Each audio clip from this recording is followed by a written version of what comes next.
الحمد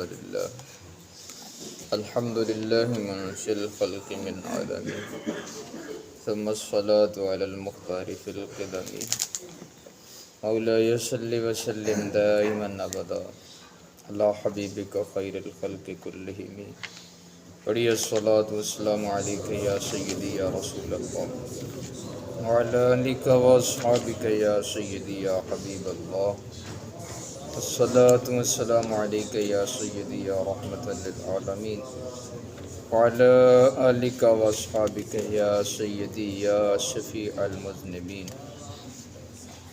اللہ تبارک و تعالیٰ کے فضل و کرم سے ہم نے نماز فجر با جماعت ادا کی۔ درس قرآن میں ہم سب شرکت کر رہے ہیں۔ میرا اللہ ہم سب کی حاضری قبول فرمائے۔ ہم قرآن مقدس سورۃ البقرہ شریف اس کی تفسیر اور اس کا ترجمہ ہم سمجھ رہے تھے۔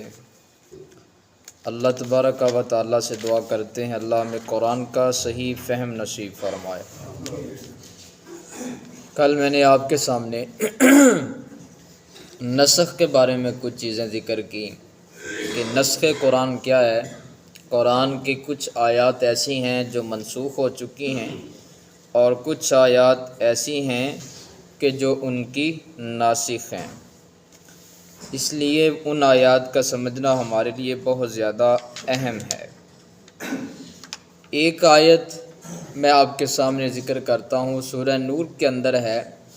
یہ بڑا سختی والا حکم تھا، ابتدائی اسلام کے اندر تھا۔ اللہ تعالیٰ نے ارشاد فرمایا الطیبات للطیبین والطیبون للطیبات، پاکیزہ مرد پاکیزہ عورتوں کے لیے، پاکیزہ عورتیں پاکیزہ مردوں کے لیے، الخبیثات للخبیثین والخبیثون للخبیثات، اور نجس ناپاک گندے لوگ گندی عورتوں کے لیے اور گندی عورتیں گندے مردوں کے لیے۔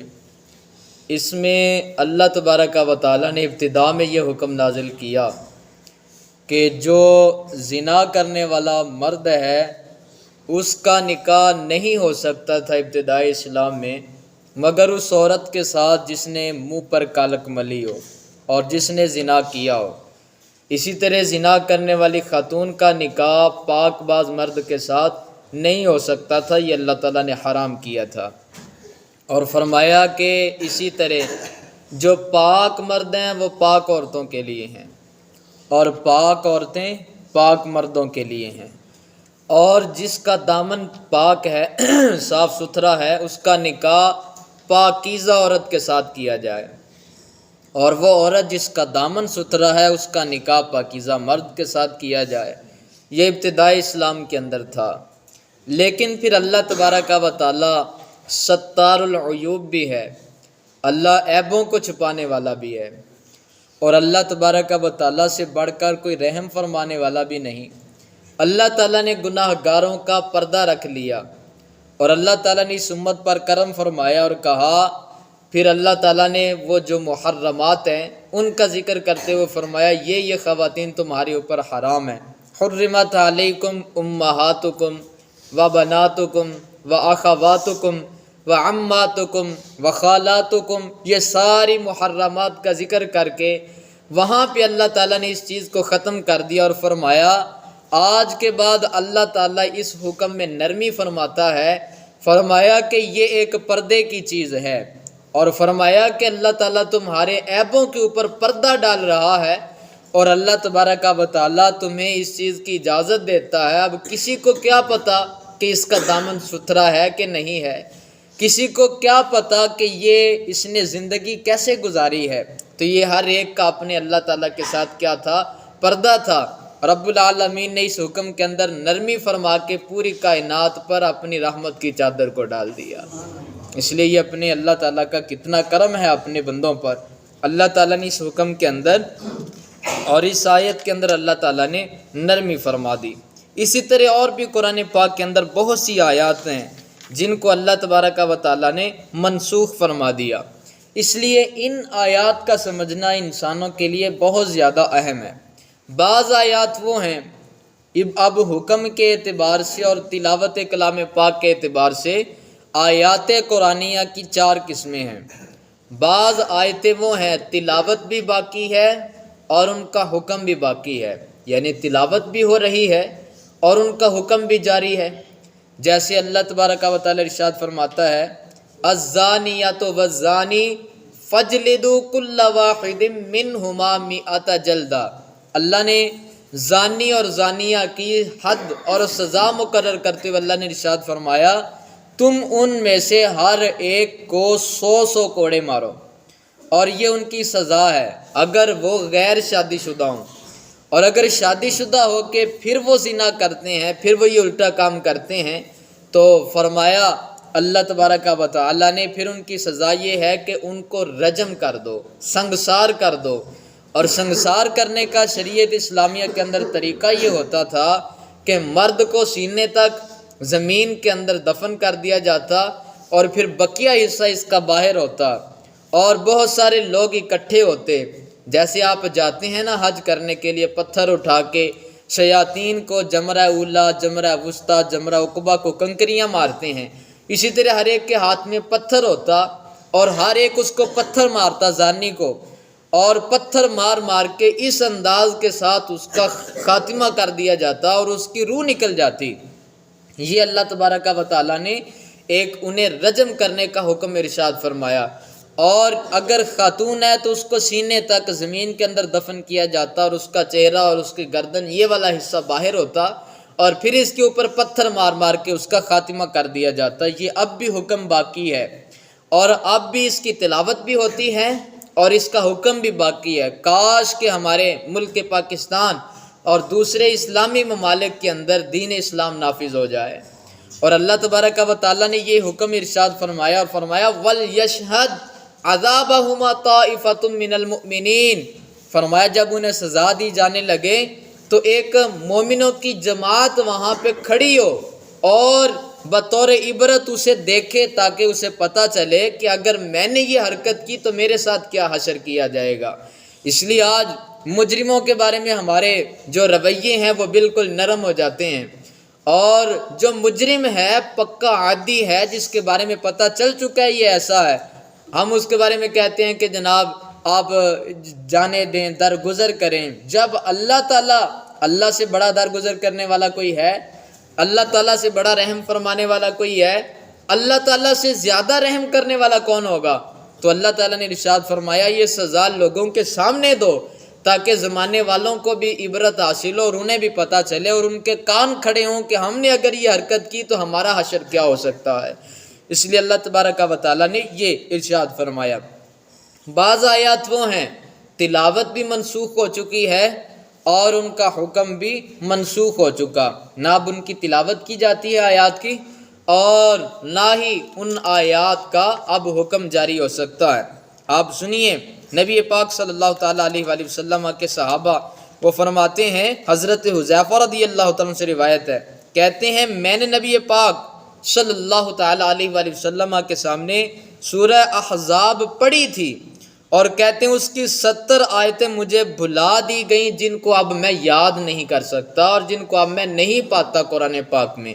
اس سے پتہ یہ چلتا ہے بہت سی آیات ایسی ہیں جن کی تلاوت بھی ختم ہوگی اور ان کا حکم بھی ختم ہو گیا، نہ اب ان کی تلاوت کی جاتی ہے اور نہ اب ان کا حکم جاری و ساری ہے۔ بات سمجھ میں آ رہی ہے؟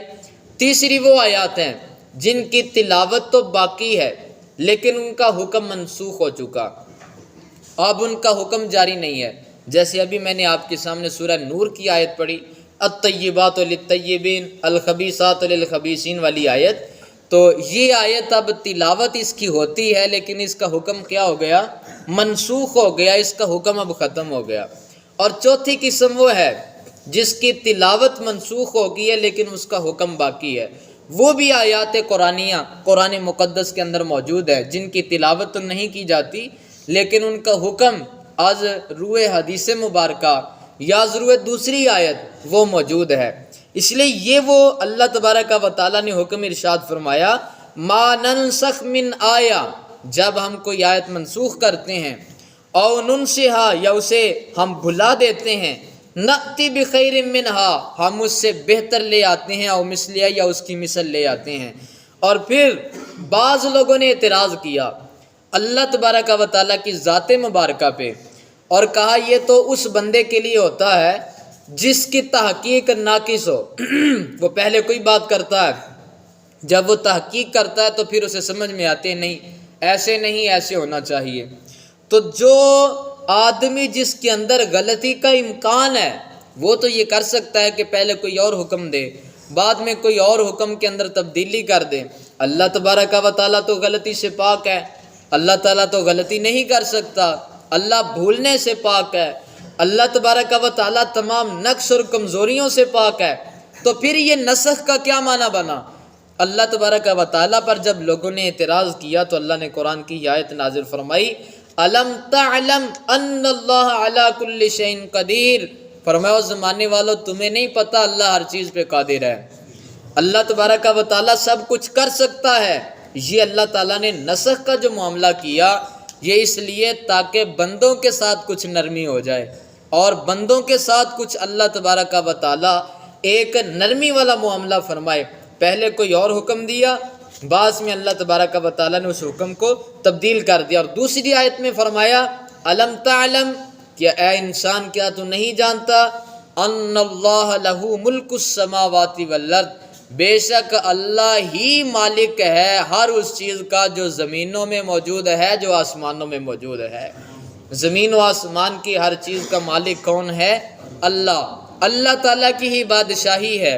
اور یہ ملک والا جملہ جو اللہ نے استعمال کیا یہ کفار کا، مشرکین کا، بد عقیدہ بد نظریہ لوگوں کا اللہ نے منہ بند کر دیا، اور فرمایا بادشاہ اس کی مرضی، جو چاہے حکم دے، جب چاہے حکم میں نرمی اختیار کرے۔ اس لیے فرمایا تمہیں کس نے اختیار دیا کہ اللہ تعالیٰ کے معاملات کے اندر تم کیا کرو؟ دخل اندازی کرو، اللہ تبارک و تعالیٰ کو مشورے دو، اللہ کے کسی حکم پر اعتراض کرو۔ اس لیے اللہ تعالیٰ نے فرمایا ان اللہ لہ ملک السماوات والارض، اللہ ہی بادشاہ ہے آسمانوں کا بھی اور زمینوں کا بھی۔ ہر چیز کا بادشاہ کون ہے؟ اللہ تعالیٰ، ہر چیز اللہ کی ملکیت میں ہے۔ اور فرمایا وَمَا لَكُم مِّن دُونِ اللَّهِ مِن وَلِيٍّ وَلَا نَصِيرٍ، اور اے مسلمانوں اللہ کے سوا تمہارا کوئی دوست اور مددگار نہیں ہے۔ ان کفار سے اپنی، ان مشرکین سے اپنی امیدیں وابستہ نہ کرو، جب بھی تمہاری مدد کرے گا تمہارا اللہ ہی تمہاری مدد کرے گا، اس لیے یہ تمہاری کوئی مدد نہیں کر سکتے۔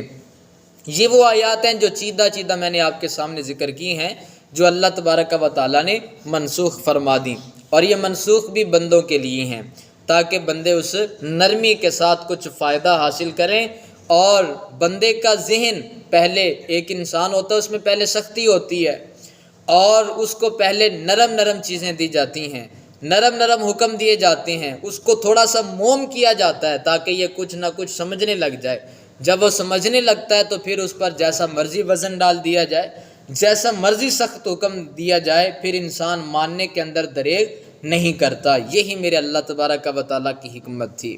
اور اللہ تعالیٰ اپنی ایک کمال حکمت کے تحت پہلے عام بڑا نرم سا حکم جاری فرماتا، اور پھر اللہ تبارک و تعالیٰ نے جب دیکھا کہ میرے بندے میری بات کو ماننا شروع کر دیا ہے اور میرے بندے میرے ہر حکم پر لبیک کہتے ہیں، پھر اللہ تعالیٰ نے فرمایا شراب بھی تم پر حرام ہے، پھر اللہ نے فرمایا جوا بھی تم پر حرام ہے، پھر اللہ نے فرمایا بتوں کے نام پہ ذبح کرنا بھی تم پر حرام ہے، پھر اللہ نے فرمایا پانسے یہ بھی تمہارے لیے کیا کر دیے گئے؟ حرام کر دیے گئے۔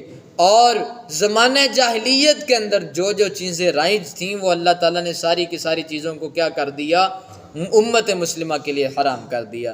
اس لیے اللہ تبارک و تعالیٰ سے دعا ہے اللہ سرکار کے صدقے ہمیں دین کی صحیح صحیح سمجھ نصیب فرمائے، اور اللہ تبارک و تعالیٰ بڑا رحیم ہے، اللہ اپنی رحمت کے صدقے ہماری بے حساب بخشش اور مغفرت فرمائے۔ آمین بجاہ النبی الامین الصلاۃ والسلام علیک یا سیدی یا رسول اللہ۔